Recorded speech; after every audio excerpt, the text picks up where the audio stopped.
Steve, boy, get pick back up my shot and you will let Isabella, Isabella, Isabella, Isabella,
So they say you go, you will be a man.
Famo yere pateste aleo.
I'm the lioness, and I'm one of the most influential figures in this country. Any woman can do it, especially with the history from where I come from. Senator, to slip away a bit before you can go in a nutshell. Yeah. The other day you announced that you did not receive money, 30,000 United States dollars from the Senate. What about the 45,000, news that have been spreading in the country? What are your thoughts about both of them? I want to encourage the press to not keep running with rumors. If you're a media personnel, try to get facts. So what's the fact? It is your right to go and say we need documents to this effect. When I come out to say ABJ 800,000, it goes at Roman to tarnish the reputation of ABJ with no supporting document. I've never taken no 30,000, I've never taken no 45,000, and your job is to go and find out what the evidence is. What we need to be concerned about. What we need to be concerned about now, I challenge all of you, go and scrutinize the budget.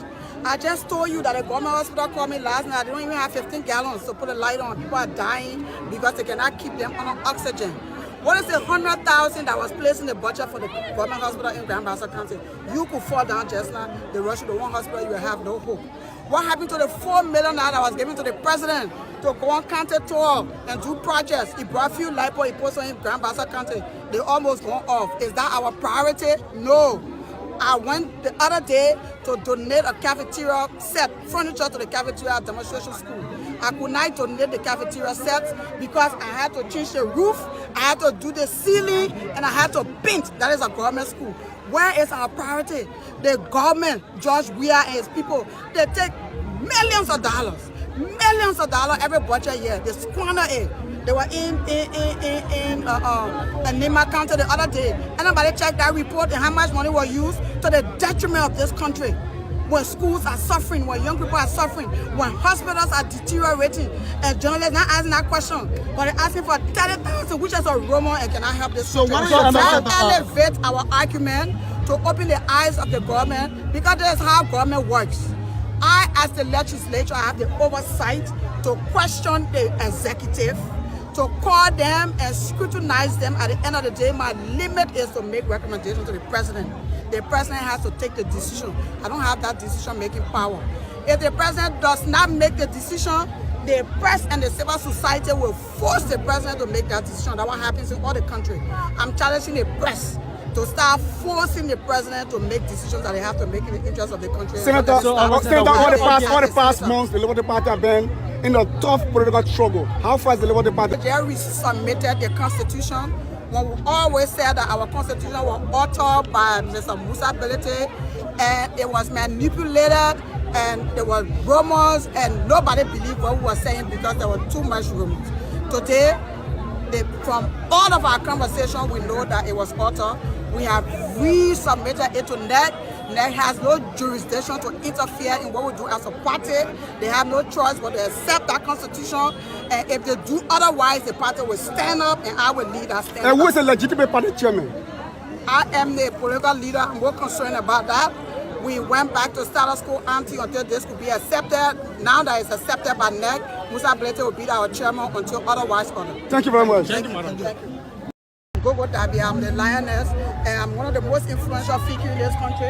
Any woman can do it. Especially with the history from where I come from. Senator, to slip away a bit before you can go in a nutshell. Yeah. The other day you announced that you did not receive money, 30,000 United States dollars from the Senate. What about the 45,000, operation for you to get? Okay, it's there in the budget. For anybody, I challenge anyone to say we took it out of the budget. Why is it doing the budget? There's public record. Go to the Ministry of Finance website. I'm showing you public record, the final budget signed by the President of the Republic of Liberia. I repeat some of you that just come and look at legislative engagement in public accessibility, government of Liberia on 0563. Look at 2022, fiscal year, 3.6 million. This is it. I'm not arguing off record. So why is okay? No, the thing here is that for the House, I will tell you, I'm in an administrative position, and truth has to be told to all. Okay, we put in because the government cannot give the money up from now because the government is still generating revenues fiscal year up to December. So what we did is that we cut a resolution sent to the bank to get the $30,000. But obviously, the bank will have an interest. And the interest is $4,000, so that's why we received $26,000. Each of the house, another house. I'm telling you, whether the Senate have received it or not, I'm telling you it's in the budget. It's for every one of us. So my name is Winston Blady. Some say in January, others says in June. When exactly did you receive? Let me say this to you. I will not speak further on it, but what I can say to you clearly, I can say to everyone here, what I say, I stand by it. I have no regret. It left with you in the media, it left with the public. To get a copy of the budget, it's on the website of the Ministry of Finance. You can get a copy of the budget, 2020 budget. You go to page 3. Page 3 of the budget. There is it. National budget, page 3. Okay? You go to the one line item is 0563. 0563. That is it. 3 point something. So who lying here? My name is Springs. No, the reality. No, let me real now. Who is lying? That's a question. No, the question. You got to decide that. Whether Gray is saying the truth, or whether those of them who are committed themselves to the Liberian public and say everything that Nigeria will say. The last time the Senate got 20,000, it was Snow who said that they don't say it on spoon. He said, we got this amount of money. Do you know that there's 45,000 places in the budget for vehicle? Did Senator, they don't say that to the public? Did he say that? Have the money been given? For the Senate, the money is supposed to go to the vendor. Once it's generated, it will go to the vendor, like I've said. But it's that. They don't make a commitment with the Liberian people that you will not receive any car that costs such amount of money. In fact, you will never receive a new car. But you voted for the budget. There's the first one. There's not a recap budget I'm discussing. There's from January to December budget yet. 2022. Yes, 2022. Senator Delon, you call that he voted for it. He voted for 45,000 for a new vehicle. Every one of them. Is it insincerity that is being pushed back? I think the problem here is that people don't want to be sincere. So if the Senate argue, for example, say they took it off, where you put it? Then they agree. When the budget been passed. No, they said they argue that.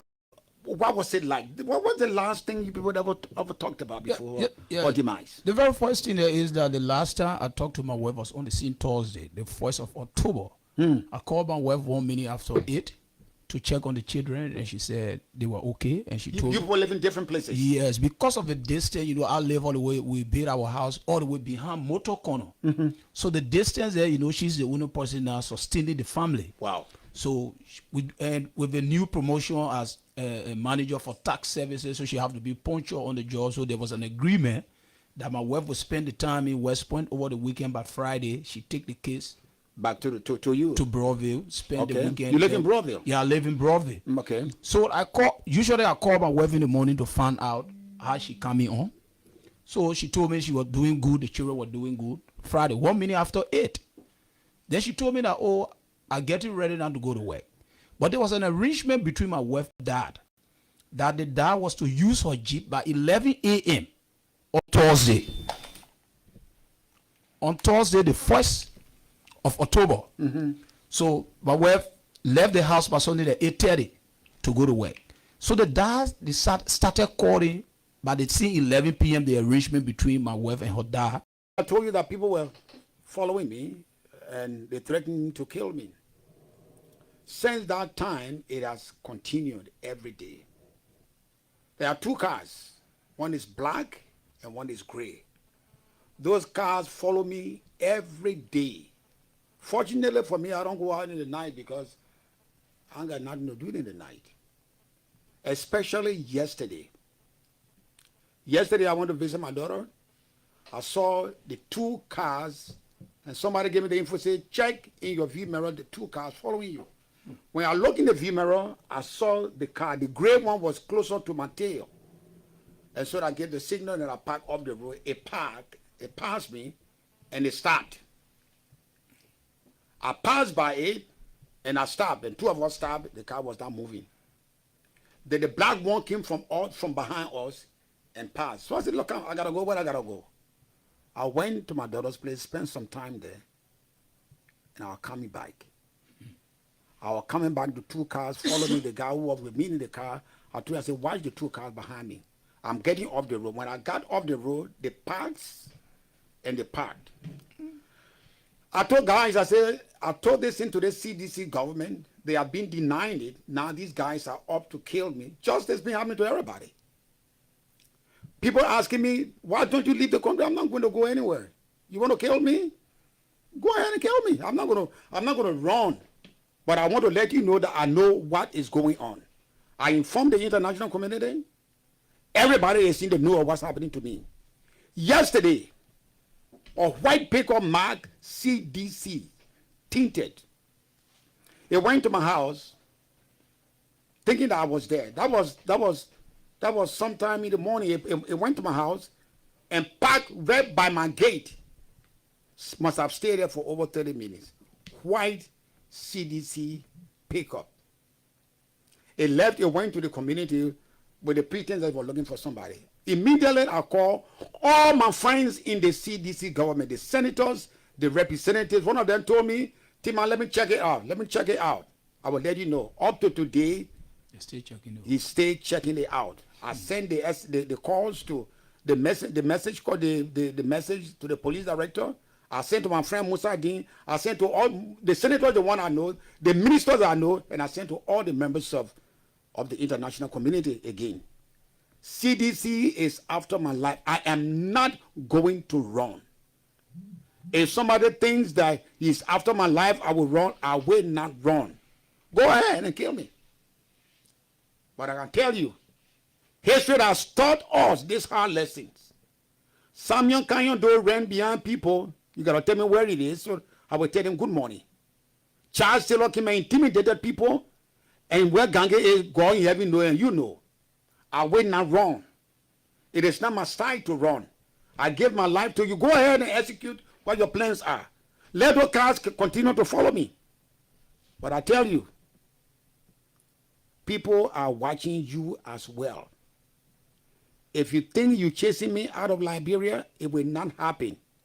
What could happen, I will stay here and you can accomplish your aim. I wrote the President of Liberia. I wrote the Council of Churches. I wrote the EU. I wrote the United States government. They have that information.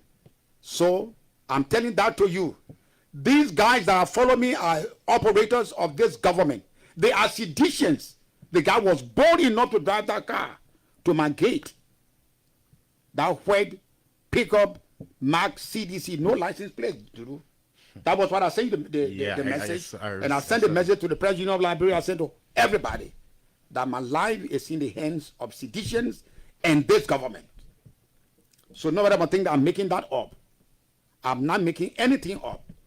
That is the habit. They did it to me last year. They had the same meeting. They had the same meeting again yesterday. God knows. I have not done anything to this government. Maybe I've become a victim of what I did for this government 12 years. Maybe that's my payback. But I am not going to go anywhere. The lives of my children, my wife, in everybody's hand. Especially this government. My blood will be on this government's hand. I'm not running away. If somebody suggests that Tima should run away to go somewhere, I'm not going anywhere. So CDC ought not to be in a hurry. I'm here. You want me come? I'm here day and night. I'm here. I'm not going to chicken out. I just want to let you know, I know what you are up to, so that the world will know. So you can cross on those. My friend and brother, good morning. Before we bring our friend and brother on, Vandala Patrick, good morning. Good morning, AB. How you doing this morning? I'm doing quite okay. I'm doing quite all right. How was your weekend? My weekend was phenomenal. My Creator continued to give me the reasons to do what I do every day.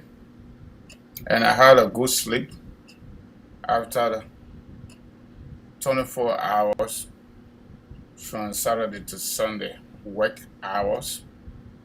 And so I'm happy to be here to do my part as a Liberian to make Liberia a better place. So far, so good. We are grateful to our God, and that is why we are here this morning. All right. You want to read out the topic this morning? The topic this morning, folks, we want to say welcome again this morning, as usual. And we also welcome folks that will come later on. The topic this morning is discussion on discussion on critical trending national issues in Liberia. What mechanism can we put in place to adequately address those critical trending national issues in Liberia? Our guest this morning is somebody that you already know, some of you, is Mr. Vandala Patrick. So stay tuned, join us, and let's discuss Mama Liberia. I'll be back to you. I'm going to use the Bible in 3 minutes. Yeah, we are here this morning to do the Liberian People work. But one of the things that I want to discuss on this morning, maybe many of you guys have seen me yesterday on ADD platform, the platform that he created. I have gone there for me to be able to get my 2 or 3 ideas, and I will be regular member of that show.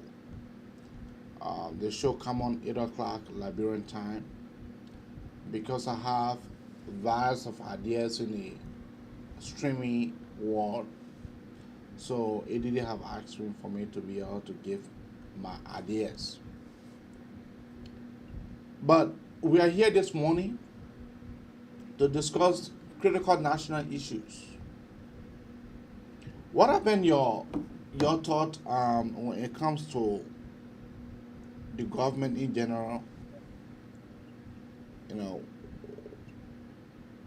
what have been your thought?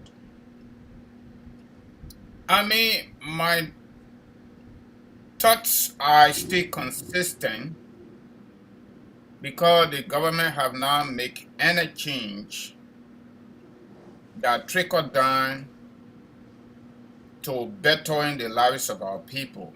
The pen boys, the keke boys, the marquee women, the students, the elderly, and you name it. But the government headed by the President George Weah has increased the trickle-down effect when it comes to poverty, according to World Bank report, according to UNDP report, according to U.S. Embassy report, through the State Department. So these are cardinal conversation points that we should be discussing. And so I'm not too sure anything going to change for the better, even if the people re-elect George Weah. Maybe from all indications, our country is a presidential-driven country. And in my mind, that is the fundamental reasons why when the president goes to any country, you find the very massive suffering people show up to see their president. That is how our country looking. The population is driven by presidential actions. Okay. And in addition to that, majority of the presidential trips are state managed. Before the president go to any country, the people tax dollar is spent to get our people to show up. They give money to the superintendents, they give money to the chiefs, they give money to the youth grouping, they give money to the women, they give money to the elderly, they give money to everybody just to show up. Okay. We have our guest here, Vandala Patrick. Let me bring Vandala on this morning. Vandala, good morning.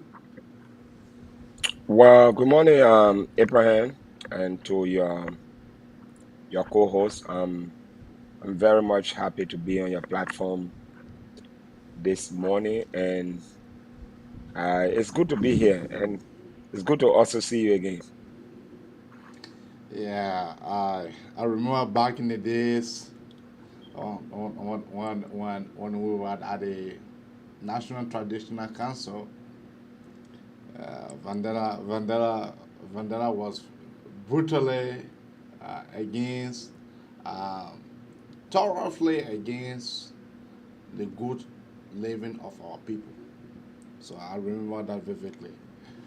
Well, Vandala, good morning and welcome to the platform. And then I would like to start you by who is Vandala Patrick?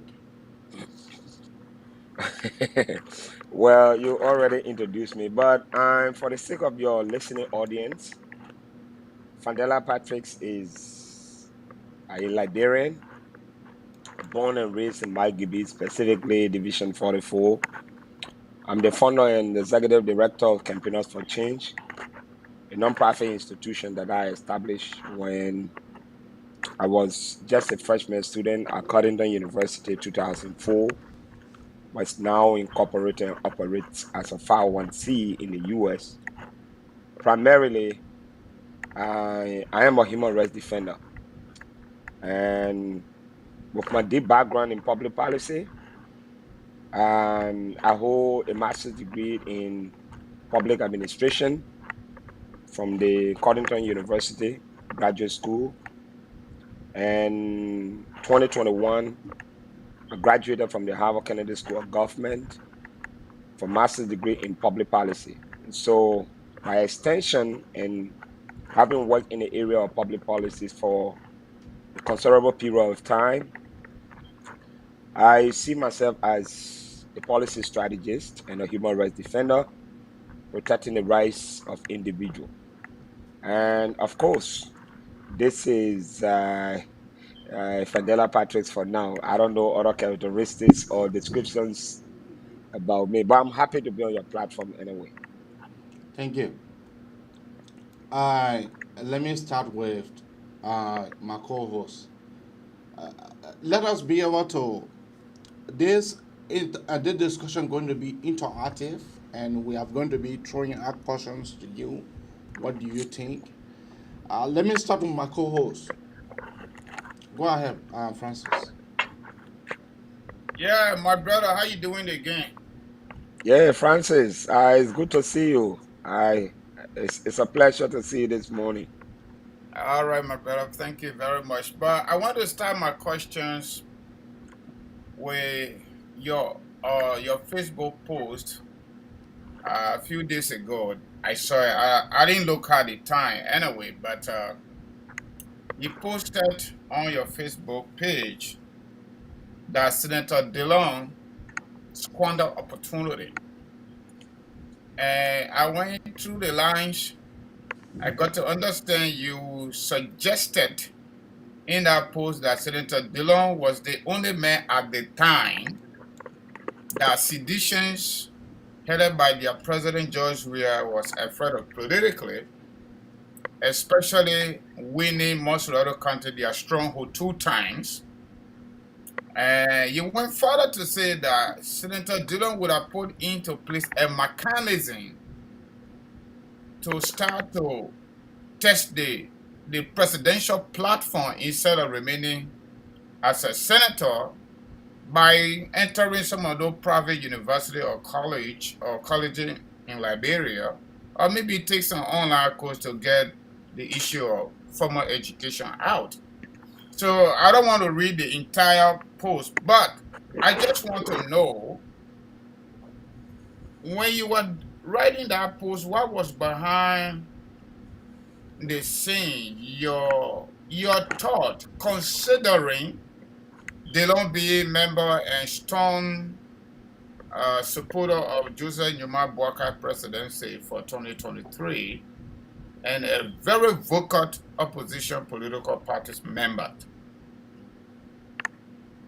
Well, Francis, before we write, we think. We do a critical analysis of the existing situation. Then we envision what will have happened. I listened to you from the beginning of your presentation. You talk about Liberians, they are driven by presidential morale. Even if they are suffering, when they see the president, they will show up. And I want to add more to that we adore leadership in the country. As long as you are a minister, senator, or representatives, Liberians are driven by the adoration of leaders, deeply rooted in hypocrisy. That is our culture. When I was writing that post, I reflected many years back. Most of us we don't prepare for the challenges that lie ahead of us. Leadership is a very difficult and risky venture. Most of the time, when people go into leadership, they don't see the bigger picture. They are contented by the little they see happening around, and some feel that they have arrived. We have to be very clear. And people who are students of political science will tell you clearly that politics is an architectonic science. The philosophy you develop will determine the kind of leadership you will have. Preparations in any political process is key. And I was reflecting on the political situation in the country. We had lost the election in 2005 simply because of the characteristics, in terms of international standard, the benchmark for presidency around the world, and looking at where Liberia came from. The international community felt that it was not prudent to take a country that has just come from war and place it in the hands of someone who is a high school dropout. They play on the emotions of the people, and globally, when you are president, they assume that someone must be a certain standard. But when we had lost the election, he went to school. I was looking at DeLon specifically with good intentions. As a matter of fact, we supported in 2020. We supported in 2018.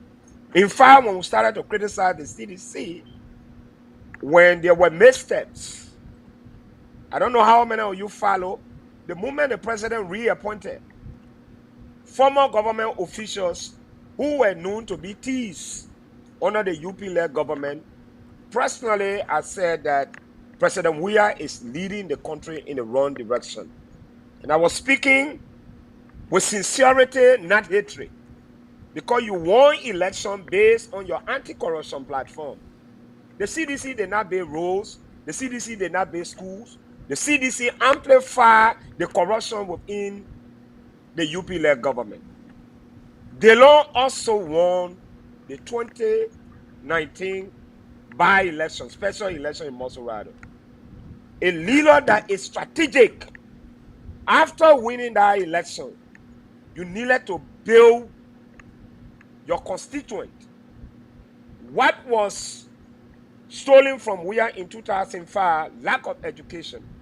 A lawmaker, you have to set an example for generation, the young people that you are leading, to see you as a role model, not necessarily because you are a senator.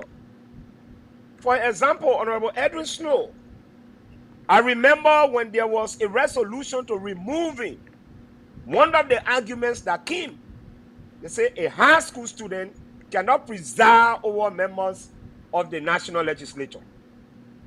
Snow was removed from office. I agree there were other political activities that consummated that deal, but many of the arguments that we heard that he was a high school or graduate, how can he preside as speaker? And they started to make comparison with other speakers around the world. He was removed. He did not stop there. He went right back to school. He used to leave his office. He goes to the University of Liberia. He graduated. He obtained a master. And Senator DeLon was serving as chief of office staff in his office. What I was saying that this opportunity was squandered. When DeLon won the election 2020, citizens were worried. But when he repeated by giving the CDC a tsunami and convincing victory in 2020, The CDC was totally disintegrated. This is a fact. Weah's presidential bid was threatening. All Delon needed to do was to build consensus, go to radio personality. What can we do? Start to hold consultations. Find yourself back into school. Build your international image. Because when you sit with international people to discuss, they want to know who you are. When I started this show, the first thing AB asked, who is Fandela Patrick? But that did not happen. I saw that when the CPP was established, I personally said the CPP was established based on deception. The Unity Party, the Liberty Party, the ANC, and ALP. Cummins, I said, but Cummins, you contested the election, you said the UP squandered opportunities. They were unfair to lead. You described them as group of corrupt people. Forming an alliance with the Unity Party is a contradiction. I said there will be deception. And I said there will come a time you guys will split because the UP will not settle for anything less. And they were right. Vice President Joseph Numa Boaka has been vice president for 12 years. He will not settle for any other position than the presidency because he has served in a position of vice president. So having a collaboration, there must, something needed to be explained. Terms and conditions needed to be laid down clearly. But bringing people under the canopy that will go for convention, one person will not settle for presidency, vice presidency or VP position, it was a deception to the core. So when Delon won the 2020 election, and I'm saying this in good faith, it's a squander opportunity. He might not just see it in years to come. Opportunity comes once. When you miss it, you are done. He needed to build his international base. He had the support of the diaspora. They say assignment is greater than rank. Delon was the man. Delon was the man at that time. He intimidated, he shook the foundation of the CDC in their backyard. And I went beyond. CDC won over 600,000 votes in 2017. CDC does not have a history of winning in the countries. Delon would have beaten CDC in 2023. Two things he needed to do to increase his political base. After winning the 2020 election, don't take care that the lawmakers are receiving. Don't be involved in anything that has to do with money. Increase your voice. Become more robust because you are aiming for the star this time. Start to make counter tours. Our elections in Liberia are driven by 4 factors. Ethnicity or tribalism, you can rule out. Religious affiliation, you can rule out. Political alignment, you can't do that. And the last thing is how you know how to convince to the people. Convincing the people, I'm talking about your grassroots activity. This man is common, and of course, they don't have all these characteristics. Muscle Rider will have fallen. He goes to Grand Bassa County with the exception of Bromsky. He speaks the Bassa, like I said. Our elections are driven by these factors. Grand Bassa will have fallen. Half of my Gibi, an entire my Gibi will have fallen. Riverside will have fallen. And I said, take Ide Gonglo away from Nimba. Ile is a robust and renowned political actress in Nimba County. You can't rule that out. That vote will have stood up firm because PYJ is now running 2023. You have a strong member of the Liberty Party in Lofa, Steve Zago.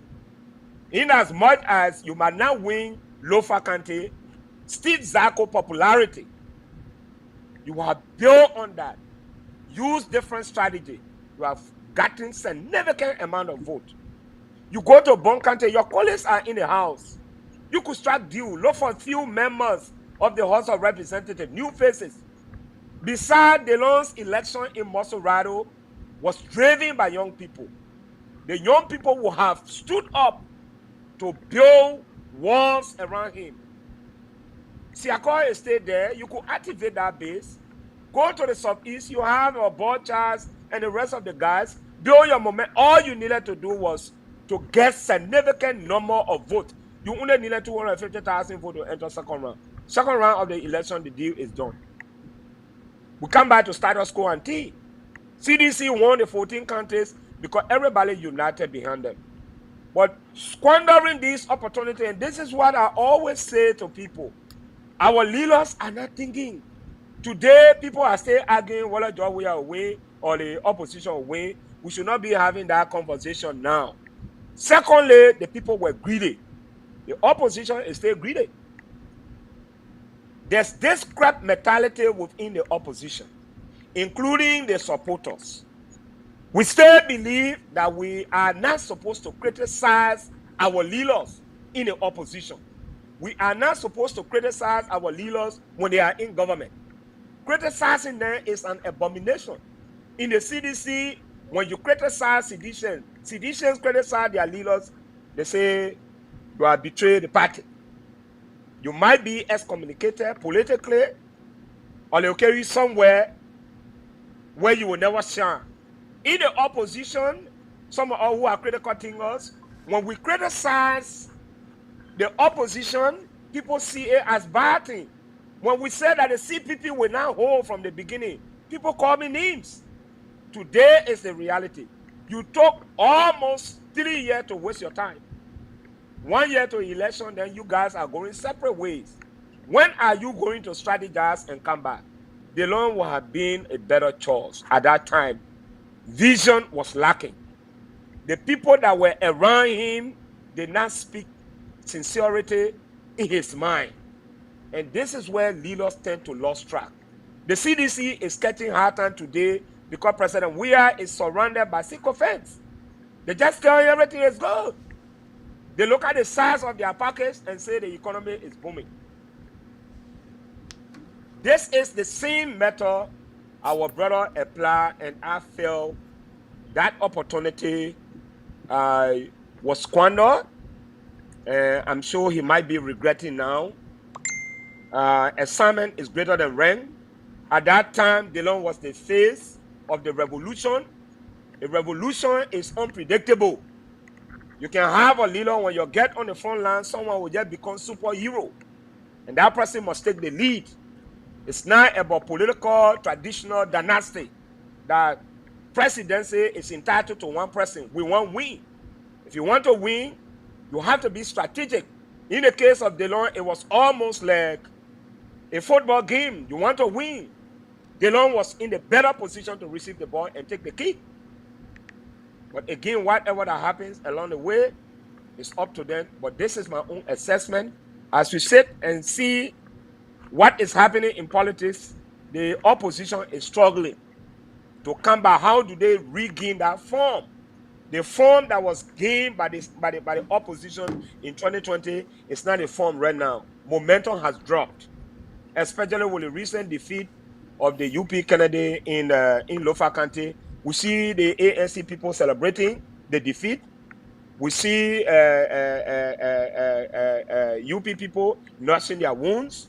We see the government is taking, advantage of the situation.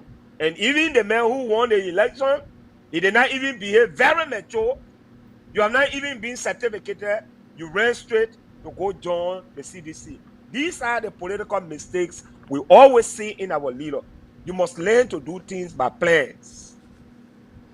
Always work with plans. And you must have people who will not always tell you what you want to hear. If you begin to listen to people who want to tell you what you want to hear, you're going nowhere. So for me, if you ask me as to whether he squandered opportunity, he squandered opportunity. He just needed a little rebranding. Rebranding in politics is almost like marketing. Market yourself politically. What was the fundamental issue that people will say about him in the eyes of the international community? It's only education. I'm sure people will argue, oh no, you can speak. No.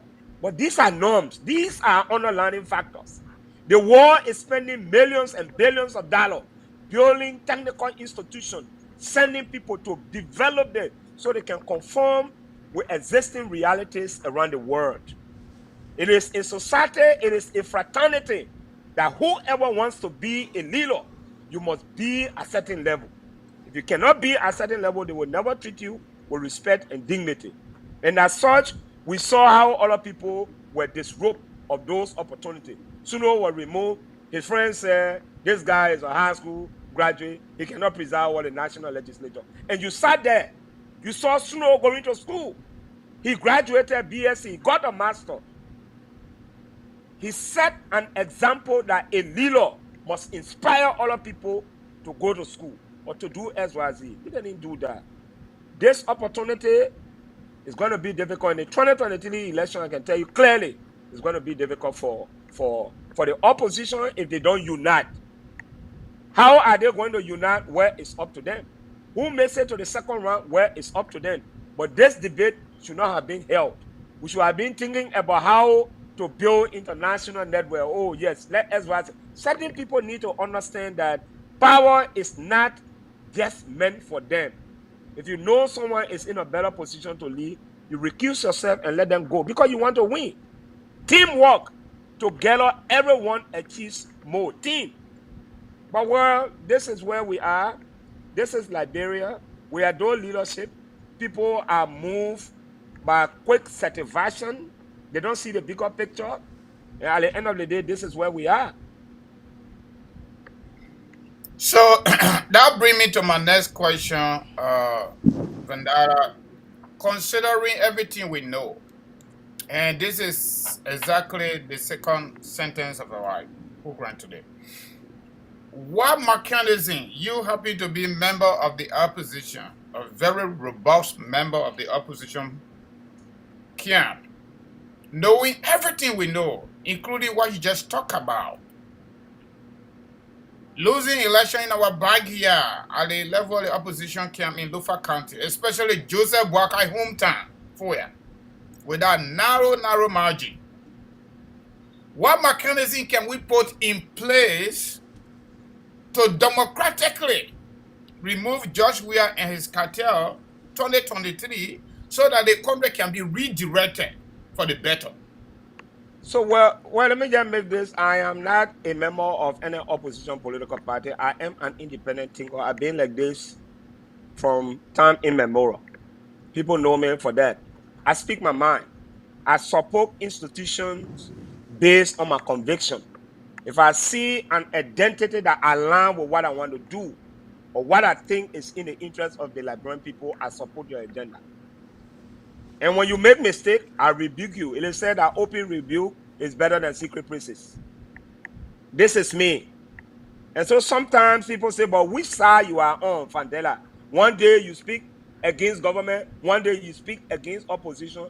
And I usually say, I'm on the law side. But let me go to Lofa. And like I said, our leaders do not have people around it that tell them the truth. The UP lost the election in Lofa because there are stubborn individuals around political leaders who want to ensure that their voices must be heard at all times. Even if they are saying the wrong thing, people must believe. It was a wrong choice for Mr. Kotima. Number one, he had a bad relationship with the Mandingos in Lofa. That's one. Number two, he was a member of the United Party. He left. And I believe if you leave a political institution and other people stay and they help to rebrand and build the institution, they must be given an opportunity. And this is why I always frown at the CDC. I say there were people who lie on the CDC and they mischaracterized that political institution, led the UP police to go to CDC headquarters and open sporadic fire. But they end up rewarding them with good positions, while the real guy who remain in the party to rebuild the party, they are languishing in poverty and desperation. That's what happened in Lofa. Samoka was a kissing man from Lower. And mind you, Lower Lofa is more populated than Upper Lofa. A kissing man was disrobed of his senatorial position. What Joseph Barker needed to have done was to certify that constituent and to take somebody from Lower Lofa, take somebody within that same range. For example, when Cabinet General was removed as Associate Justice, for whatever reason, in order to maintain that solidarity with his constituent, they went and took somebody from that same constituent and replaced them with Cabinet General in order to ease the tension. In Lofa, that's what we call political reconciliation. Take somebody from Lower Lofa, or take somebody within that ethnic group, place them on the ticket, and go right back to the people. Thank you, you elected your first son, but the government took the position from him. This is his brother. We want you to support him. Steve Zago is from Upper Lofa. He's from the Loma tribe. You took Kotima from Upper Lofa, from that same group. You left Lower Lofa vulnerable. At the end of the day, when Jala, who was the lone bandit candidate in the race, ventured into the process, the upper and lower dynasty started to speak. Two senators cannot come from one region. One senator from lower, one senator from upper. That is how they have operated for years. They want to have equal representation at the House of Senate. And we must be very clear, our leaders should not be insensitive to the plight of these people. There will be no success when one group of people feel disenfranchised, that we do not have a representation at the Senate. We need one senator from lower, we need one senator from upper. But that did not happen. At the end of the day, Jala, who was the lone candidate, or the most powerful candidate from Lower Lofa, which is the most populated areas in Lofa County, collected the votes. If you hear the bit, Vice President Joseph Nyuma Bwaka in his backyard, it's not necessarily that he's not popular in Lofa, but it was because it was unethical, traditionally unethical. They said, we respect you, Ome, but this one, we can't afford it to go. We need a representation from the lower bill at the House of Senate. And that's how the people voted. And the Bani tribe broke the tie. And this is why from the beginning I was telling you, our elections are driven on ethnicity, tribalism, you may call it, religious land, party connection, and the size of your pocket. In the case of Lofa, of course, ethnicity. Say our son, he tried 2 times, this other one, we got to give it to him. And if you see the votes coming from the Kolahun belt, it was because of these kind of factors. You don't blame them for that. This is what they are used to. They want equal representation. Winning the seat, I think for me, it's a blow to the UP. And it does not also undermine, or speak to the fact that Vice President Joseph Barker is not popular. President said today he's going to win Lofa. It's a known fact. Based on traditional inheritance and ethnicity. He's our godfather. He's from Lofa. And as such, we will keep voting him. That's it. But it was just a wrong calculation that they made. That seat would not have gone to an independent candidate who is now a sedition. But again, when you have leaders who only want to hear good news and they don't do critical analysis on the prevailing situation before coming up with a decision, I think it's wrong. But again, with all due respect, people who are around the VP, he's a good man, but decision making is one of the ways people can, validate whether you have the ability to lead or not. He had a similar chance to select his VP. He took Nukwe. Nukwe at that time was being politically stigmatized as Speaker of the National Legislature. At that time, it was not prudent because Liberians were already angry with the national legislature, and you took somebody from that branch to make them your running mate, and that's why they lost. And again, had a similar opportunity in Lofa to project someone. I hope they can learn their lesson.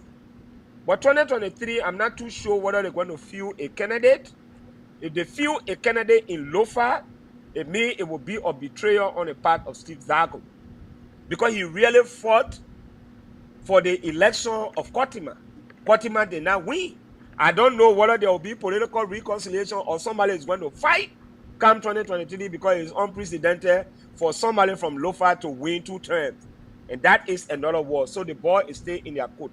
So for me, if you ask me where I stand, whether it's a defeat, yes, it's a defeat because you lost a seat, but you cannot ignore the fact that Ambassador Baka is powerful. You have election today, he's going to win in Lofa County. He will win convincingly. That is undisputed.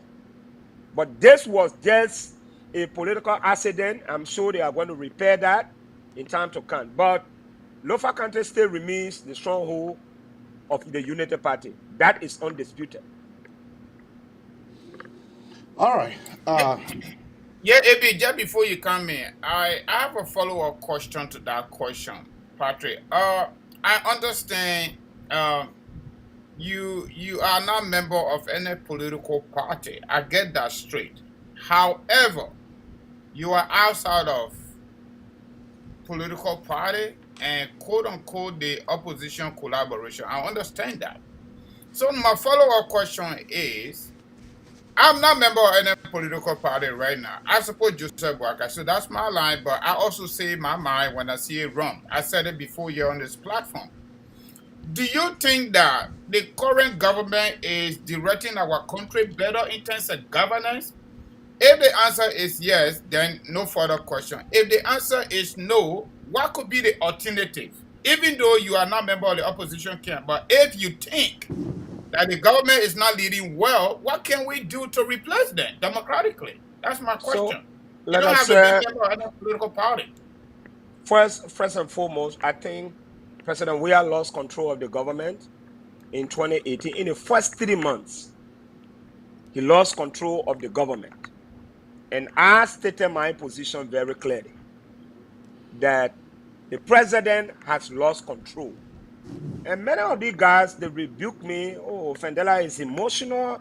This guy wanted jobs. He didn't get a job. He's a failed politician. I've never been a politician. Even if I go to politics, as we are intending to do, I have a career. I will be known by my career. I think the government is not doing well. The government is not just doing well, but the government is not even aware that they are not doing well.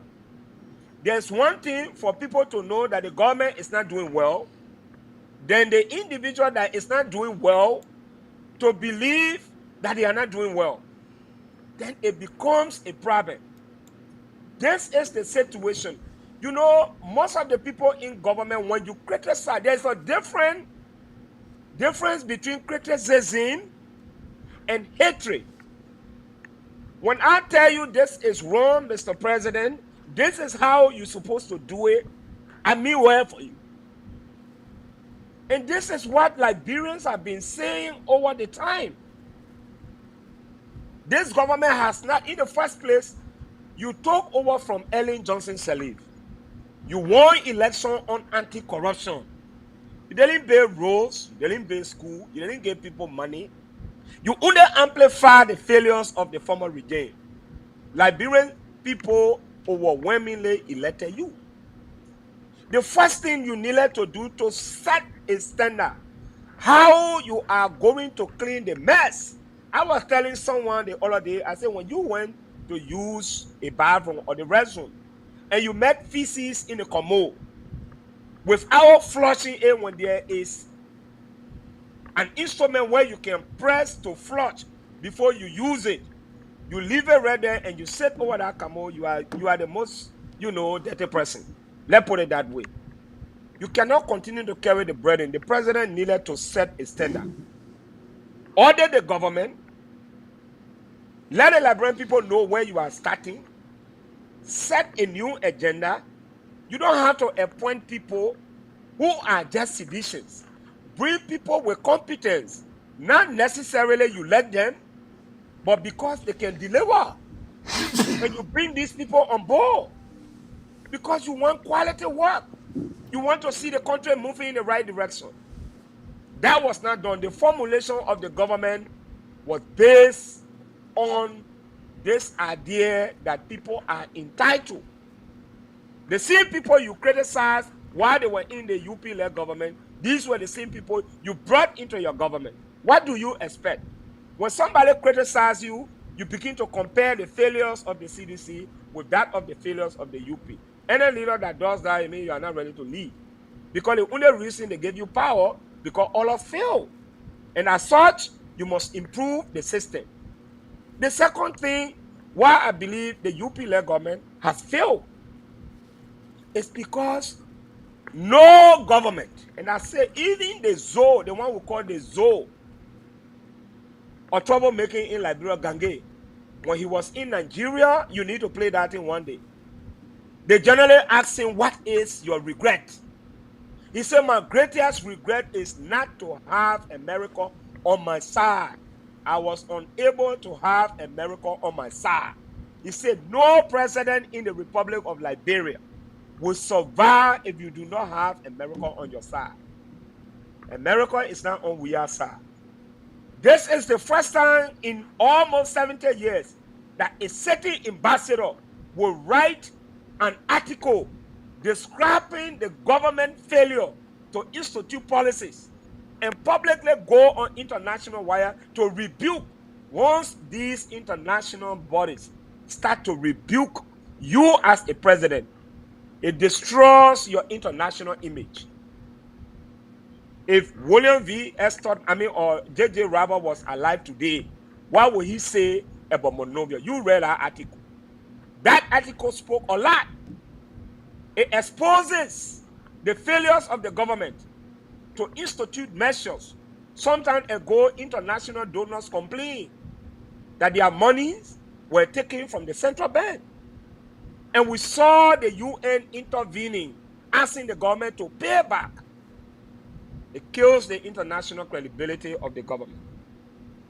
And as such, to survive as a president, especially during these difficult times, it's hard. And believe me, I'm not a prophet.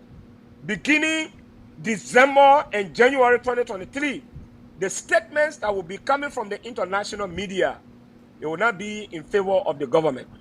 Because they have seen the government, they have assessed the government, and they have known the failures of the government, and they are unwillingness to institute certain measures. What can the opposition do? I don't have a choice with that. And this is where I rebuke them. I rebuke the government. An opposition political party is a government in waiting.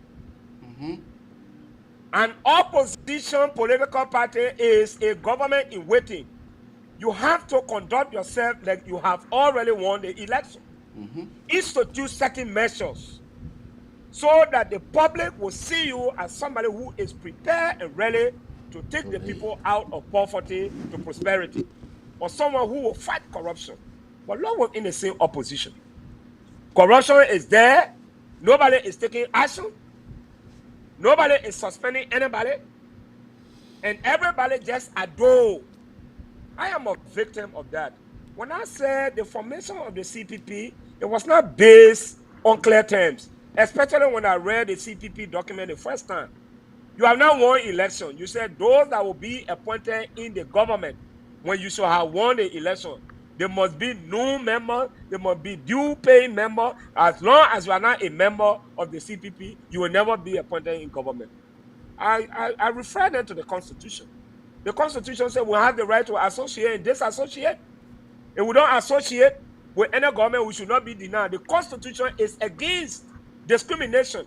So an opposition political party that is, under the canopy of one umbrella of the CPP is violating the Constitution, that the only way you will get government job, except you are a member of the CPP, it means the entire country supposed to be member, because that is the only way we'll get job. And I said it was wrong, and I'm happy that the public, they came and they reviewed that document and they clear it out. But the opposition needs to do more. We already know that the government is ratting. That's a fact. I don't want us to go to 2023 election, people talk about lesser evil. As soon as they bring the issue of lesser evil, then there's a place for trouble. But most of us, we are so ordained, as long as we are attached to a political party, you don't criticize that individual. When we are attached with the government, we are praise singers. So right now, I don't know who is going to sing. I can't tell you right now what will happen. But one thing I know, on the day of election, there will be some kind of breeze that will blow the minds of Liberians as they walk in that place to cast their vote. They will be thinking about their lives, where they have been before, what they have seen, and where they intend to go. They will make that decision. I'm not a prophet, but like I said, the opposition is not impressing us. I think right now they are struggling to rebuild rather than moving in the direction that is supposed to be going right now and intimidating the government. The government went in Nimba. Everybody worried. The opposition should not be worried. And let me say that when CDC was looking for power from UP, they did not negotiate. You saw these guys, they were prepared mentally, physically, intellectually. But things are going in the country, opposition doesn't speak. They are quiet. The budget preparation, we're talking about 30,000, the other one. At the time the draft budget was sent to the legislature, I will say there was no opposition political party that would lay hand on that draft budget and start to blow alarm. They sat there, no research, nothing. Even though in other political parties, they have vice chairman for research, assistant secretary general for research, nearly in all those political parties. What kind of research they were doing when the draft budget went to there are certain things you don't joke. The national budget should be, usually when the president gives his State of the Nation address, less than 3 hours, they will go and respond. So what happened? These are things we sat down over there, the budget was passed. No opposition spoke about that. Right now, the people are distributing the 30,000 and this and that, and somebody crying, oh, this and that. Where were you? You representing the people. So you needed to speak. So, my dear brother, what I can say to you, the opposition is a government in waiting. I don't treat them as opposition. I treat them like potential people who are ready to lead. What are they doing to convince us? What are they doing to convince their people? For some of us, we can survive. You got a career like myself, we can survive. We're not supposed to be talking. But when you say these kind of things, some people are just ordained. You are not allowed to talk against President Weah. You are not allowed to talk against Cummings. You can't talk against DeLong. You can't talk against Barker. You can't talk against Benana Yure. Doing that, it is an abomination. It means you hate them. They take criticism to be hatred. Somebody look at me, you jealous of the man. Jealous of what? Jealous of somebody? Because you're telling them the truth? But again, this is the kind of country that we have. And I want to go back to your previous statement. Liberians, our culture is driven by presidential euphoria. Once you see our leader, I mean, he's not a sin. I mean, he's a sin, and nobody is supposed to criticize it. That sin mentality, that's why we are taking. How do we build a country based on hypocrisy? This is where we are. But again, I'm happy that Liberians are learning every day. They say the child who can hear will feel. And one of the most, let me close on this. The most difficult thing, I see people always blame people. They blame the Liberian people. Liberians need to understand, especially some of us who are from the intellectual class. Giving somebody power is not a crime because you ask for it. When people entrust you with power, they give you an opportunity to prove yourself. We only know how to elect, but we don't know how to hold our leaders accountable. Most importantly, the people that we gave them power, when they fail us, we don't go after them. We blame the poor people who they did not want to vote or elect any leader. But they say, you know what, for the sake of my country, I will make a decision. They gave you the power and the authority to lead and improve their lives. When you fail, you go and accuse the same Liberian people of not making the rightful decisions. I think that is a collective guilt. We need to deracinate that concept from our minds and hold the leaders accountable. Giving somebody an opportunity to work for you is not a crime. It is not a crime that right now while we are facing these kind of decisions, or situation. If the opposition is elected 2023 because we see that President William has failed, and the opposition, maybe Cummins or Bwaka, wins the election, and in less than 3 months in 2024, they start to do the same thing that CDC is doing, should we hold people who voted Alo Bwaka or Cummins responsible for the poor performance of the country? No, these people make decisions based on what they see. So the opposition needs to work and convince the Liberian people. They have the breading. They are saying, I am better than you. Bring that in a social sense. The woman will never leave her ass if she doesn't see quality in you. You have to lay the condition, especially when you are gearing towards power. You can't be going and seeking power and you still making the mistakes. You are not penalizing people in your opposition political party for corruption. 2017 elections were held. Cars, ANC has so many cars. Liberty Party, ALP, where are those cars? But now they should be used, which will be seen around. You must audit. When last you heard that a political party was audited and certain people were held accountable for stealing? But we look at government, will say, oh, this person is corrupt. Let's start first within our political parties. Let's institute measures to hold people accountable. But people believe the size of your party will earn you a position in political. I see political party nowadays like corporations. Yes, some of it is meant for protection, and so that it can be called on the table to discuss. I think my second segment, I'll speak more on the generation that is being used like guinea pigs. I think we make the decisions, but I think between you and I think the opposition needs to work. The fragmentation within the CPP and their constant disintegration, and they are going now separate ways, is going to be a problem. The next problem you will hear right after the UP convention, and I'm just letting this out. The guys are going to plant people. You will hear the noise. They will go to that convention, there will be noise. When they leave from there, that noise will spill into 2023. Confusion will be shaking, and a horse that is divided will not stand. And I just want to stop here. Okay. But I still believe that the opposition needs to work more on that. Okay. Thank you. Why do you think the people of Margibi, why do you think the people of Margibi should look at Mandela Arab Patrick, to be able to elect him as a senator? What do you think? Well, this question is just, it looks like you were just skipping this question, trending national issue, you just bring it up. But again, I'm consulting. I am consulting, and like I said, politics is a systematic arrangement of facts based upon observation and experiment. You just mentioned about during our days of activism, before we take decision, we consulted. And I remember we went to the Liberia Traditional Council to consult the elders, to tell them this is what we want to do. And you should give us a chance.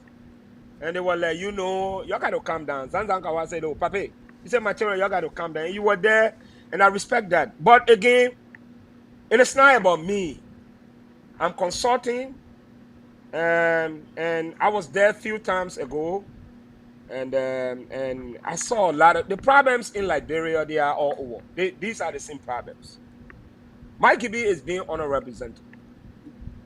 If I ask you now who is our senator, you might not know him. One line I heard about the senator from Mike Gibby, especially from the lower end. One person is active because he just got elected.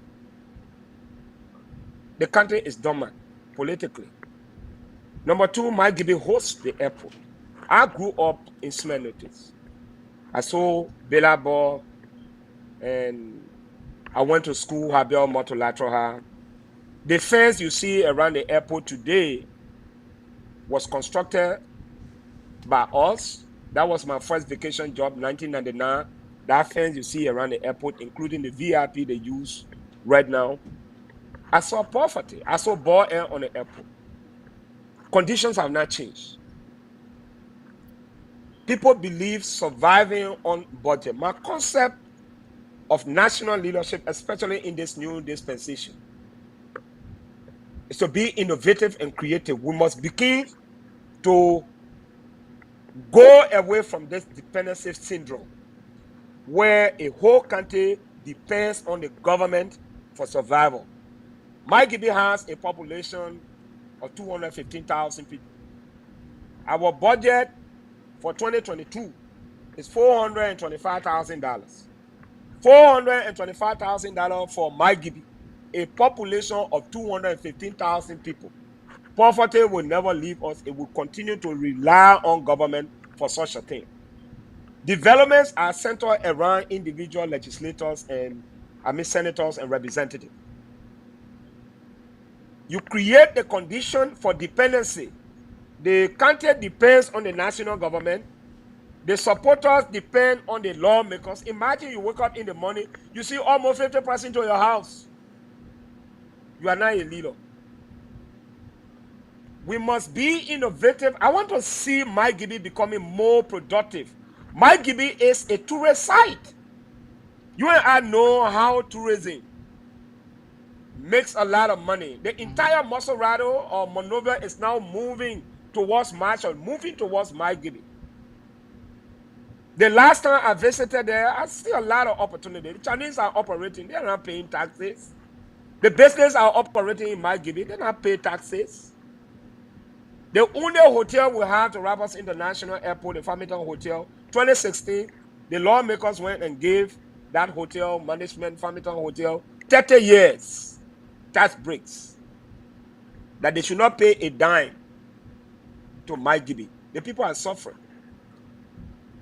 When we should have consulted, we'll get the affirmation of the people to make a better representation. My goal is based on two things. One, how do we give a new breed of generational leaders an opportunity to reinvent their lives?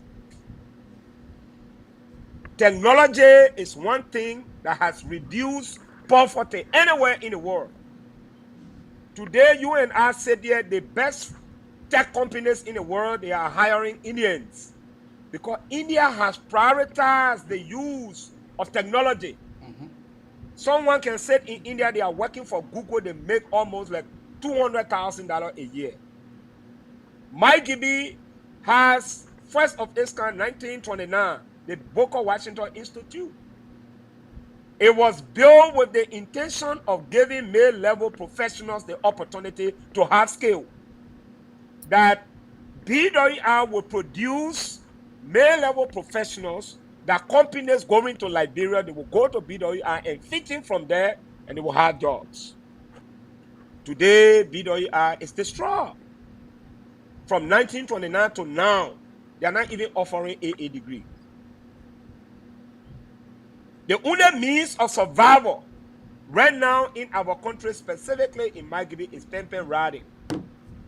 That alone defeats the purpose of education. If we are not careful, there will come a time nobody will have time for educated people. They will believe that you learn both, you are here, you are unemployed. And every time you graduate from college, you spend the 5 years without going to school, consider yourself a freshman student. Especially where you are now working in your field and you are now reading 5 years after graduation without doing anything. Just know that you are depreciated significantly. We want to give them the opportunity through the use of technology. We want to go and build international connections. The world is a global community. People want to invest, but they want to see an enabling environment, an environment that is protected by law, not individuals. Do you know Farmington Hotel meets the Atlantic Ocean in Marshall? You can have a state-of-the-art fishing company that will create jobs for our people. You live right near the river and you are still leaving from there. You're going to Monrovia to go buy fish from China. The Chinese take the fish and carry to China, process it, and bring it right back. We need investors that will not just overlook our people, but that will create the conditions so that wealth is placed in the pockets of our people. Our IA is the only airport that I know has one hotel. No hotel, no international airport that I know. I have traveled. Maybe when there's one, you should let me know. It's a risk to have one hotel at the only international airport. We need about 10 or 15. So as it can create an employment opportunity for our people. Who told you people don't want to go over there and build? But the government wants to protect certain businesses and suffer our people. Like right now, Simenco is the only company that produces cement. And they say today, $20 for cement, people will be forced to buy. We must open the economy.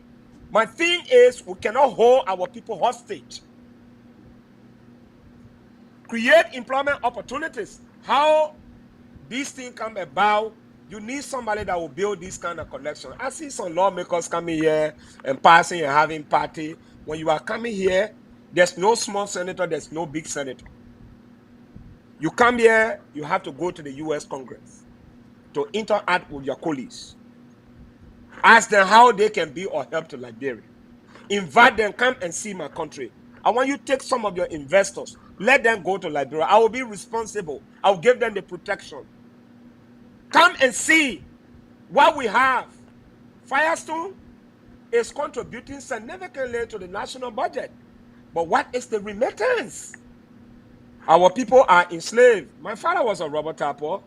Those conditions have not changed. Right now in Firestone, they only have one high school. The population of the workers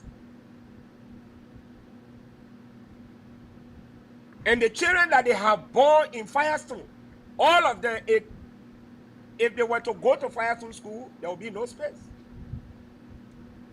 So the argument becomes, you have a policy that says, as long as you are an employee of Firestone, your child can go to Firestone school. But you have the only high school that cannot accommodate all of them. You are underpaying our workers.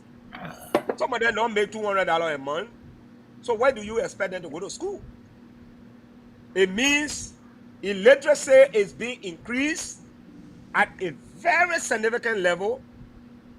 And again, one thing the other day, AB, I see Firestone always giving scholarship, local scholarships. That's good. Brilliant idea. But there are some disciplines that some of the students want to pursue, they are not offering in Liberia. And you are a multi-million-dollar company.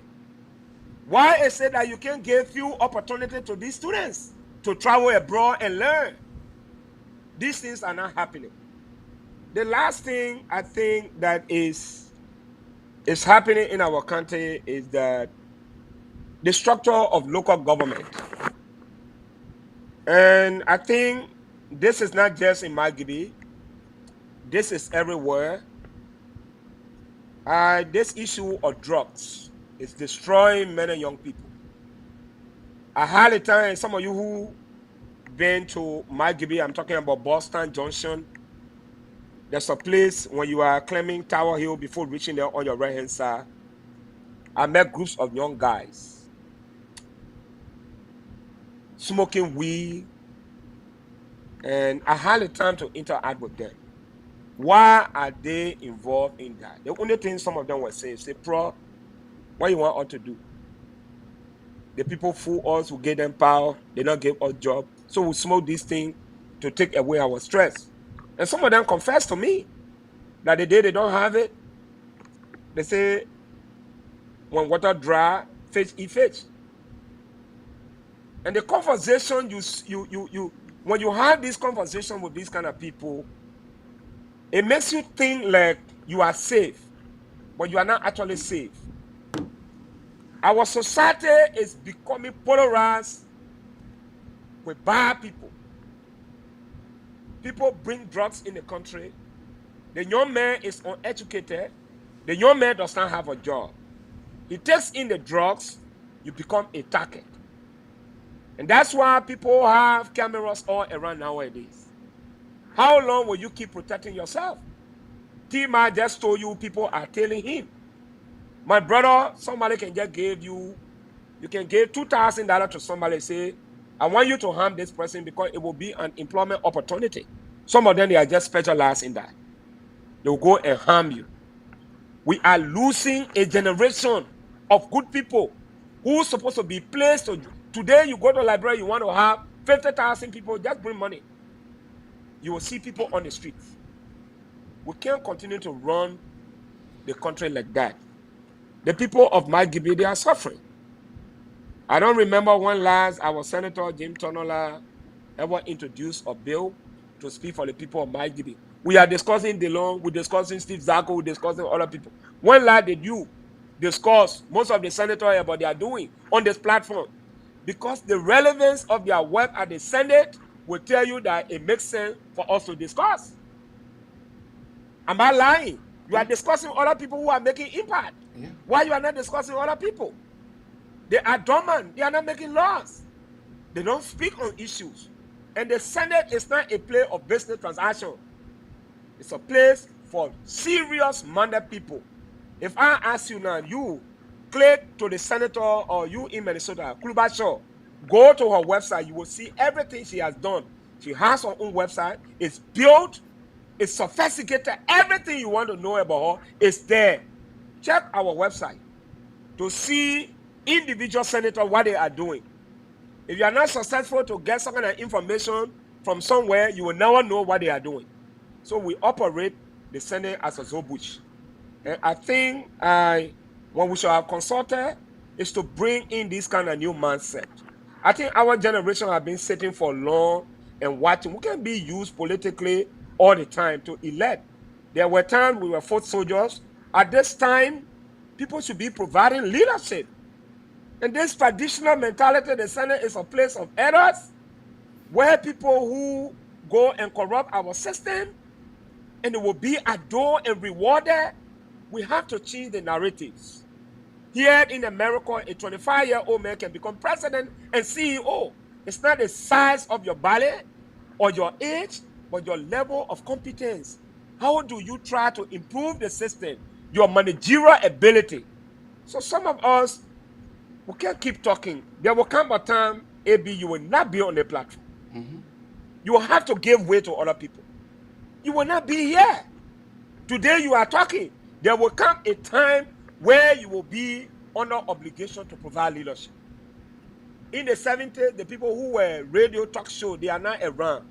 The same thing, I listen to the guys that you were singing. They say, do or yeah, do left, Taylor left, George Weah will go. It's the same thing. Today we are talking, but tomorrow we will not have the opportunity to talk because you have to create means for other people to come and take over. My people were established 37 years ago. They keep telling the young people they are the future leaders, future leaders, future leaders, future leaders. And it's unprecedented. The same people that fail or they are coming back. So when we should have done those consultations, and it is glaring that there must be a need for a representation to be made. Of course, we will go into that process and sharpen the contradictions. But I think we have a beautiful country. And I was joking with one of my friends. I said, bro, when you land to Rabos International Airport, you feel that you're in a village. When you land to New York and other places, even Ghana, you feel that you're in Europe. It's a shame for us who reside in Maigibi. We host an international airport, but we don't have anything that is representative of international flavor. And I think there must be time that innovation and creativity should be brought into governance to inspire people to go to Liberia with ideas. If I tell you the number of Liberians that have the ability to build that country, but they have been sidelined and pushed aside because of nepotism or because they do not have people into the government sector, you won't believe that. Liberians are all over. They want to build. They want to go back. That's why everybody rushing to Marshall, Mike Gibby around the airport buying land. But there's no structure of government. There's no policy to guide that process. Sooner or later, you will see the same way Monrovia was built. That is the same way things will be like that in that area. We need to set standard. And people like us who have been trained in these kind of areas, it's not just about an individual, but how do we network with other people? If you take a tour like President William, like Ellen Johnson Sirleaf, she came to America and met billionaires. They had donor conference. And she built her international image. At the end of the day, they got the kind of support. One thing that we are lacking, our leaders are not innovative, especially people in Malkibi. I'm talking about our senators. They're the one that is there, not trying to rebuke him, but saying he got elected. Nobody knows it. He never traveled anywhere to go discuss any employment opportunity to carry investors. In fact, when a senator sits and sanction the signing of a concession that will give the people 30 years, that they should not pay taxes to Malkibi, what do you expect? Okay. So we'll go straight to our phone line because we are cut off of time. You can better call on 215-824-8124 or 267-938-2801. Or you can better call on our WhatsApp number on 215-266-6509. That is the number to call for you to be live. If you want to ask Vandala Patrick any questions, we ask you for you to be able to call right now and be able to ask all of your questions. Our both lines are open. Once more, our number to call are 267-938-2801, or you can better call 215-824-8124 or 215-266-6509. That is the number to call for you to be live on the Abraka Talk Show. So Patrick, what do you make of Moses and Scargray allegations? Do we call that allegations? ADD King, ADD debunked that statement. ADD were able to show proof. Where do we go from here? Well, for me, AB, we are counselors at law in the court of public opinions. You are one of those. We don't have the authority to convict these people physically or to render them guilty. But your platform is a court of public opinions.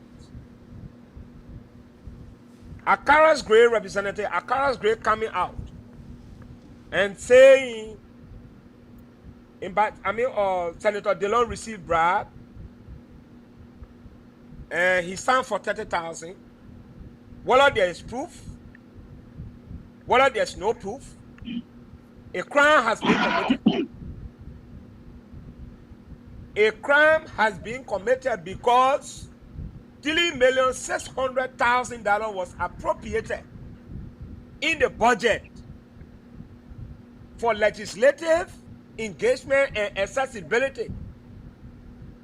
Akara's Gray and Senator Dillon, Representative Akara's Gray and Senator Dillon, they all signed to vote that money should go towards legislative engagement and accessibility. Crime was committed by both of them against the Liberian people. We lose. And one thing I want to say this. For me, I'm no longer concerned about bringing receipt or whether you took it or not. I'm not concerned about that. No way. Do you know sometimes you can steal, and when the people put in pressure, you just leave it. You can't even use it. You just decide to ignore it. Even though the intention of what you took, it was meant for you to use it. But the way the noise is going now, you say, no, I will not touch it. So let me just leave it, saying I was not caught in the eye. Let me just leave it. I'm not going to take it anymore. But the fact of the matter is, crime was committed. Let me say this. The budget preparation starts with the executive. And some of you who are students of economics and accounting will agree with me When they brought a draft budget to the legislature, and this is where I also hold the opposition accountable. The government will prepare some things and infuse certain budget items. It's the responsibility of the opposition lawmakers to thoroughly scrutinize the budget. The question I asked one of my friends was, Senator Dillon did not see that 3,600,000 was appropriated in the budget for legislative engagement and accessibility. He did not see that. For me, I don't want us to dwell more on Akaro's grade. Akaro is part of a government that you and I are saying they are not doing well. He has nothing to lose. He wants to grab somebody to go with him. Say, I am not good. The man you call Mr. Clay, he's a rogue. And he's trying to justify that. In my mind, he's right. We should protect our own.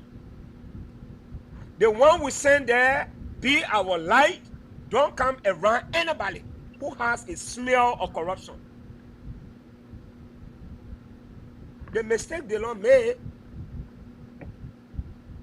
was to sign and vote in favor of a budget that carries a budget item, legislative engagement, and accessibility. These were things that we frown at. We say, don't sign for it. It's not about you anymore. If you don't take it, fine, but talk for us. But there's no proof. I have not seen proof that he took money. He signed for it. But I'm only saying, by technical and policy standard, he earned, because you did not raise alarm that there is. The last time when the Delon told us that the lawmakers were taking 15,000, we all clap for him. So this time around, he saw 3,600,000 for legislative engagement and accessibility. Why he didn't tell us? And he kept quiet. Are we saying it was right to have kept quiet? No. I'm saying no. He should not have kept quiet. He should have blown the same alarm that money is being placed in the budget and that brain people should be aware. They appropriated $45,000 for vehicle. Did anybody talk about that? So when Akara's grade comes out to say this man is a rogue, for me, I think the only disappointing part about it is that for a lawmaker to probably be boasting that I am a rogue and I'm not the only rogue and the other person stole with me. The person that's supposed to be the light. Yes. You know, you trying to find somebody like you are boasting. Yeah, I stole. There's nothing wrong with that. But I'm not the only person that stole. But the other person also stole. And the other man say, no, you stole, but I did not take part. So this is my own disappointment with respect to what I see, in the country. We have Carter on the line. Carter, what is your name and where are you calling from? Good morning, Mr. Kamara, you and your panelists. Good morning. The young man you have today, Patrick, I don't know him, but he's well spoken. But my thing is, I work in I live in Smell Notice. I used to work for a company called Action. Okay. Mr. Patrick, you guys, that part of Liberia, many of your guys were lucky because of the airport. They came here on a discount ticket. Most of them went to school. This thing that cannot be done by one individual. Do you have any plans of coming to America? I don't know whether you live in America. Going to North Carolina, where most of your citizens are from McGibby. North Carolina, the city of Trenton, for you to call a mass meeting and explain to them the plot of what they play in McGibby. I worked there for Action in the 70s. I used to be a lab technician with Action. You know, there are a lot of opportunity over there for you. But you need to reach out. George Kidd, Dr. Kidd, you, Anthony George, all those guys, they in this country here. Most of them are based in North Carolina. You need to come together and set out a roadmap. For you to be senator, you're not going to do it by yourself. The guys in the diaspora will have to put you. They got money. This is how you stop with your political career. Your one coming on air saying now is not going to get you anything. So I just want to tell you, you are well spoken, you got ideas. Come, call a mass meeting, reach out to your citizens. They're in North Carolina, they are in New Jersey. You need to have a mass meeting. The population you have here, if we had that kind of population from Lofa County, I would be pressing on that. But it can start from your first, my GB people. Please. Thank you very much, Mr. Kamara. Thank you. We have another caller here. Caller, what is her name and where are you calling on from? Good morning, AB and Vendetta. How you guys doing? Yeah, we are doing good. We're good. This is Prince Boga call from Rhode Island. VV, how you doing? We're good, man. We're good, Mr. Barker. How you doing? Hello? Yeah. We're hearing you. He getting me? Yes, he is getting you. Yeah. Thank you so much, Vendetta. It's been a while. You've been quiet, almost like going to 2-3 years. But thank God you're back. You see, the situation in Liberia is spectacular. And we can't stand on our feet to consult our people, to fight for our people, and to get a leader that is selfless, that will redeem the country. 10 years, 15 years from now, that country will not move forward. And my take on Vendetta, you can't be outside and fight. I know you say you will not be a member of any political party, but you can find an affiliation. You gotta find somebody, because when it comes to voting, our people vote on 3 lines in Liberia: party line, tribal line, and individual. So if you obey a affiliate or a salary to work with any of these guys, opposition ideology, to be a fight, you can't be outside and fight these guys. I know they are a big barrage around Boakai, Commies, and you name it, but you can't be outside and fight there. So we gotta go in and get a salary group to fight and redeem Liberia, because it's not easy. I've been in Liberia like 2 different times. When you go there, it's bad. The leadership deficit, everybody get care for themselves. They don't care about the other Liberia. So thank you for your senatorial bid. I will call you, we'll discuss it, and that's a good trajectory. Keep on, be focused. We need to consult our people. Thank you. Thank you. We have another caller here. Caller from Venezuela. Caller, go ahead. Not Venezuela, I'm calling you from Canada. About a register as Venezuela. Oh, sorry about that. Some kind of calls apps, we're using. Is Vandana still in studio? Yes. Yes, I'm here. Vandana, how you doing there? I'm doing good, my brother. How you doing? Hello? Yes, he is getting you. I'm hearing you. He is getting you. Okay, okay. All right, sorry for that. Let me go ahead with my question. My concern here is with Vandana. Vandana, I mean, like the caller before me said, you were frequent with his advocacy. We used to see you sitting in your car after you are done your papa, and then you come on, you talk to us. But it's been a while, you've been out, even with all this infighting, Well, hello? Yes. Yeah. I just want for you to direct your question to Vandela, and then after that you but I have a little bit disappointment with Vandela, because with all this infighting that was going on between the CPP, Tommy's and then Joseph Boakai on the other side, and they found out the breakaway. A guy like Vandela, who's been on the political scene before, and we were expecting people like Vandela to come out, and step in and help talk to this guy, because the fear urgency of Liberia problem right now, if we expect Vandela then to talk to Omer Boakai then to see reason if they can come together. It's not too late. What role is he playing? Because the way he's speaking, I see he's speaking as somebody who is thinking about running for government position in the future. What is he doing in the background to see that those people come united so that they cannot allow this criminal government to continue to win 2023? What is it? Okay, thank you. Thank you.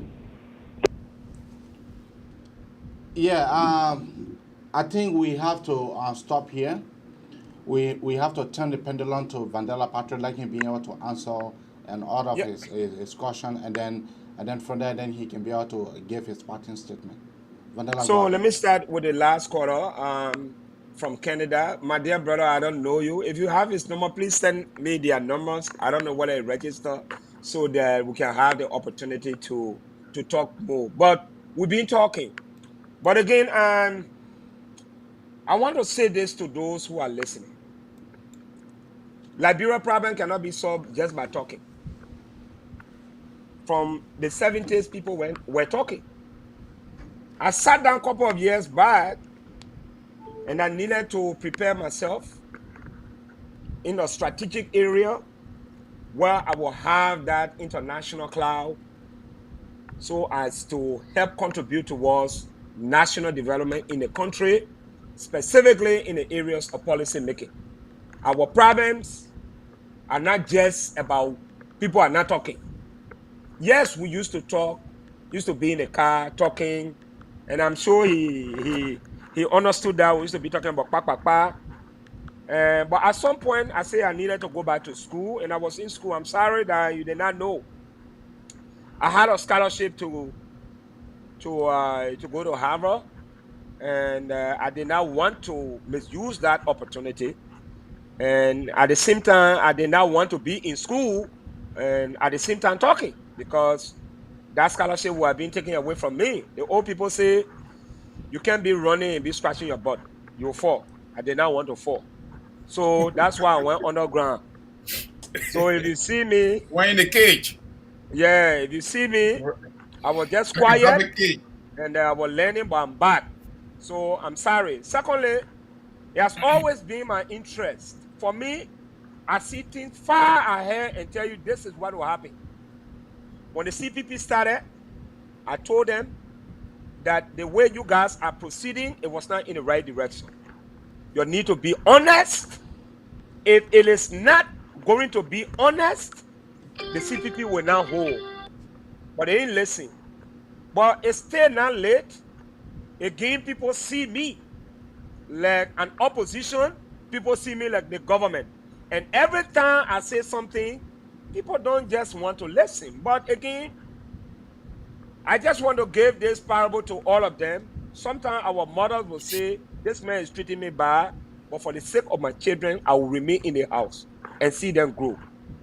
One person must exercise leadership. I want to see Ambassador Bwaka or Mr. Alexander Kumis taking phone and say, big brother, small brother, let's meet and discuss. Like our brothers from the UN will say, comrade, we need to go compare notes. The guys can be singing and say, no war ends on the battlefield. The one we call Zogo.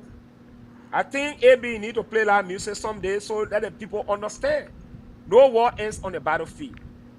Political activities, it's not about right now, it's not about who is preferred, who can win. And winning is not just contingent on somebody to preside over the government. Respect. If somebody is, giving the kind of respect, you can tell you, say, you know what, bro, you can go and lead. But I think the supporters of these political parties are the ones that are causing the problems.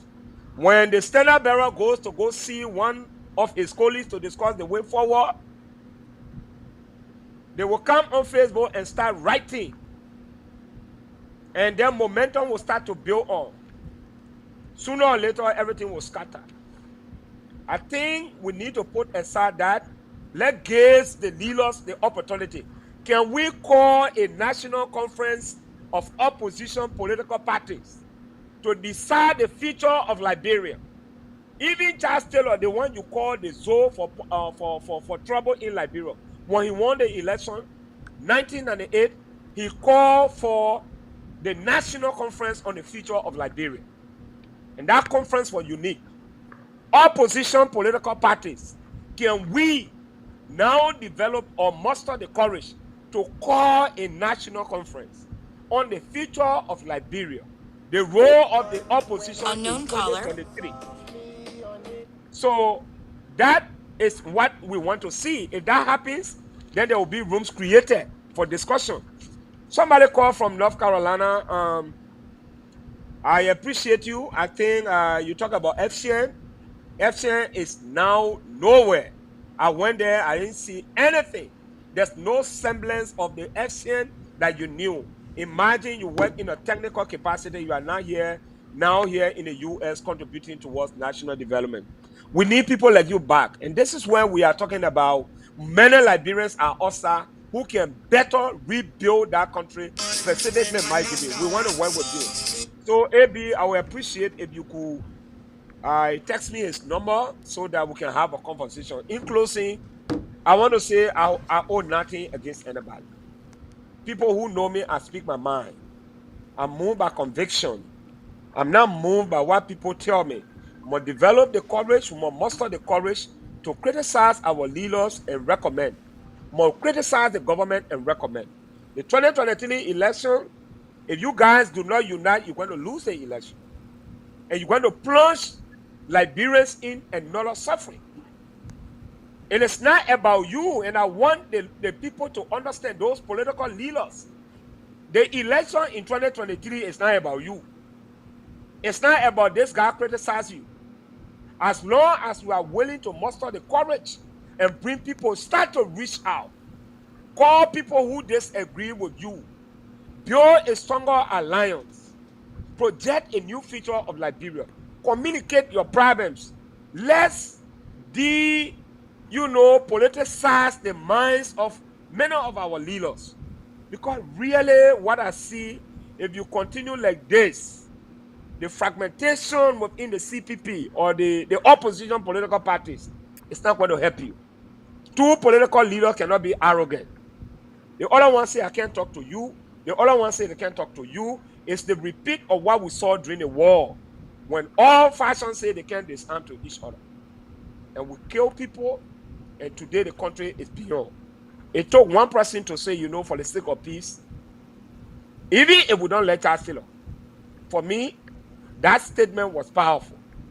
We criticize Taylor today that he was a bad man. But at one point in time, he put country over himself. He said, if I am the problem, I'm leaving Liberia so peace can come. Whether you like it or not, that was a powerful statement.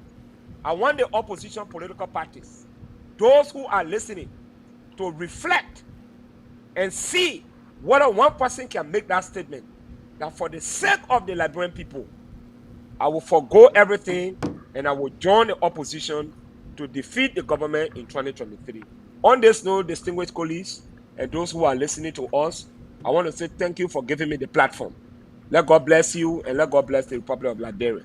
If I disappoint you intellectually, I apologize. If I say anything wrong that you did not learn, maybe I step on some toes, I also apologize. But I acted in full concert with the laws of morality and the Constitution of the Republic of Liberia. God bless you. God bless the people of Liberia.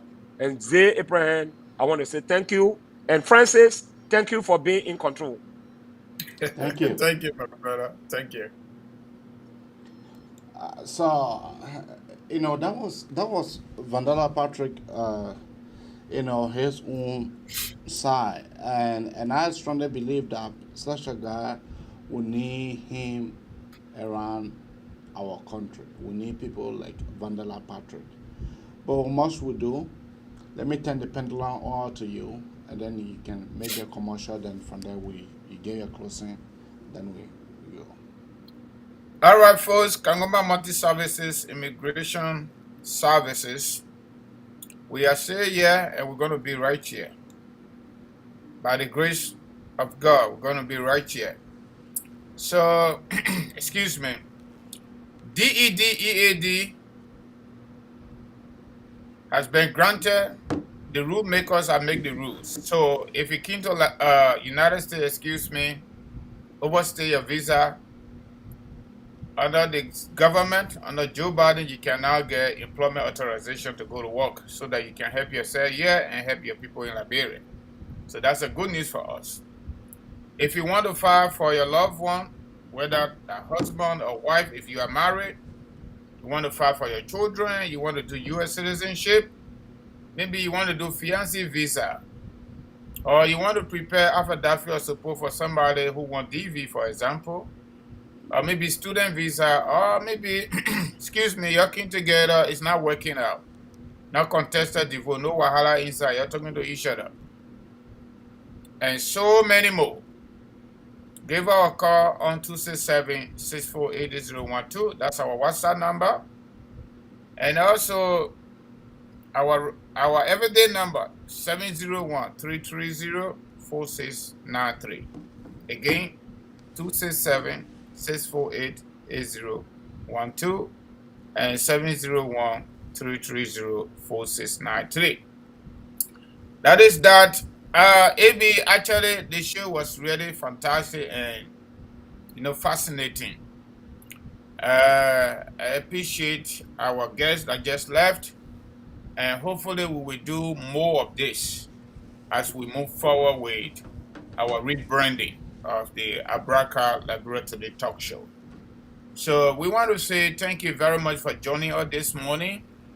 Those of you who are on our voice right now, and we also want to appreciate folks that will come later to watch our podcast. Without much ado, I want to say thank you and happy Monday.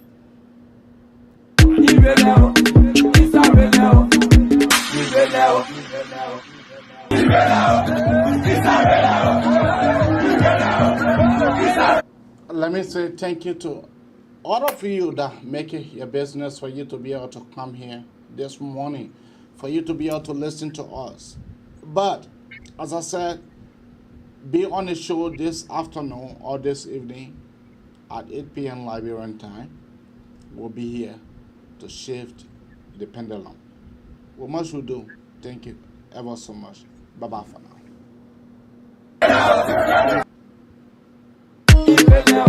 Hey, this is another